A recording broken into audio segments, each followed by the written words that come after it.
I'd like to take a break from the videos I've been producing and comment on a program that I saw on it was on the Discover channel, but I saw it on YouTube.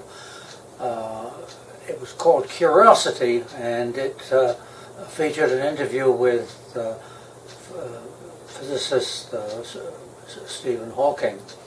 And I want to comment on it because the subject was did God create the universe, and is there a scientific explanation which may assist in making this decision?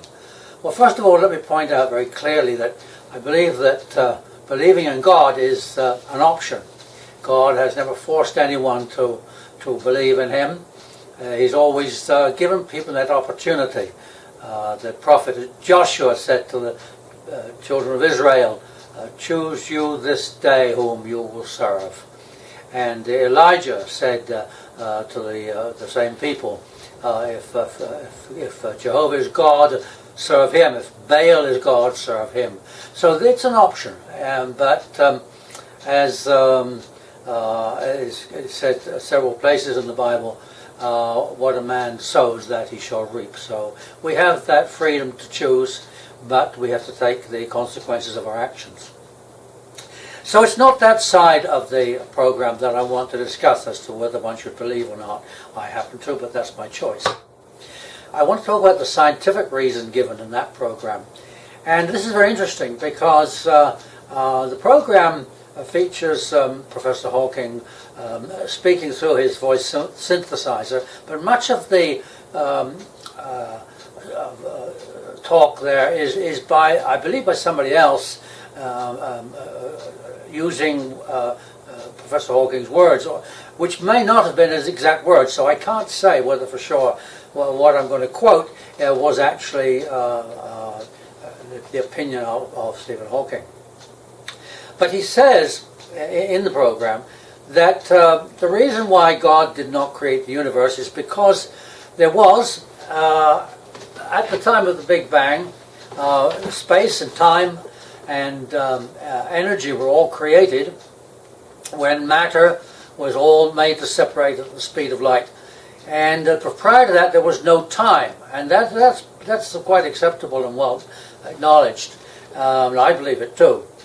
But he then says that because there was no time before, one may use the word before, meaning an earlier time, but if at the time, or up to the creation and the Big Bang, there was no time, then he says God did not have time to create the universe. This seems to me a strange thing to say, for two reasons. The first is that God didn't have time, but he didn't need time. Eternity is not endless time. Eternity is the absence of time. And God, to God, all things are now. There's no future, no past. It's all now, all the time. So that he had plenty of time to create the universe. But that's not the only thing. And to get to the science of it, when the universe was created at the Big Bang, or at least just after the creation of the matter of the universe, there were the words "Let there be light," which I think represents the Big Bang, where energy was given to all matter to make it move. The acceleration of the speed of light has to occur instantaneously. This is because to be able to move at the speed of light, matter has to have no rest mass. It must have no objection to being accelerated, no resistance to being accelerated. And matter had no resistance. It occupied no space. It had no shape or form. You could, if you could have been there, could have held the universe between your finger and thumb. There was nothing to it. It was just simply a lot of matter that wasn't doing anything. It had no energy. But when the Big Bang occurred, then it would have accelerated instantaneously to the speed of light. That's the only way anything can reach the speed of light, because once it starts accelerating, it gets mass, and then it can't accelerate to the speed of light. So that's my objection to the explanation. I don't think it was very convincing. And for me, I choose to believe the creation was God's word.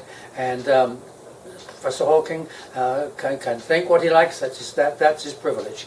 But I don't accept the scientific reason. It doesn't convince me at all. Thank you.